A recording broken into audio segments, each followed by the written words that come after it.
তাই আমি বলবো আপনি আমাকে দয়া করে আর কল করবেন না। আমি আপনাকে এখনই ব্লক লিস্টে রাখছি।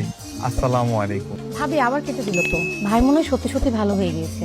না ভাবি, কয়লা ধুলে কখনো ময়লা যায় না। ও নিশ্চয়ই গোপনে গোপনে কারো দিকে নজর দিচ্ছে, যেটা আমি ধরতে পারছি না। না ভাবি, আমার মনে হচ্ছে ভাই সত্যি সত্যি ভালো হয়েছে। আপনি শুধু একটু বেশি বেশি টেনশন করছেন। না ভাবি, আমি এটা সত্যিটা উদ্ঘাটন করেই ছাড়বো।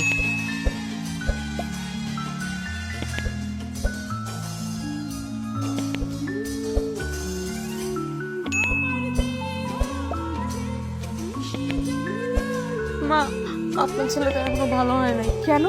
ওর কি নজর এখনো ভালো হয়নি? না মা, এখনো ও নজর দিয়ে রাখছে। আবার কার দিকে নজর দিল এখন? এতদিন তো ও শুধু দুনিয়ার মেয়েদের দিকে নজর দিত, এখন তো ও এক ধাপ উপরে উঠে গেছে। কোথায়? এখনো দুনিয়ার নারীদের ছেড়ে জান্নাতের হুরদের দিকে নজর দিছে আম্মা। জান্নাতের হুর? হ্যাঁ মা, ওই যে আল্লাহ তাআলা বলছে না, যেসব পুরুষ মানুষ জান্নাতে যাবে তারা একটা না দুইটা না 70টা হুর পাবে। এই জন্য তো দিন রাত 24 ঘন্টা নামাজ পড়ে। আরে আমার কপাল। মেয়েদের সন্দেহ এক্সপ্রেস ট্রেনের মতো থামে না, গতি শুধু বাড়তেই থাকে।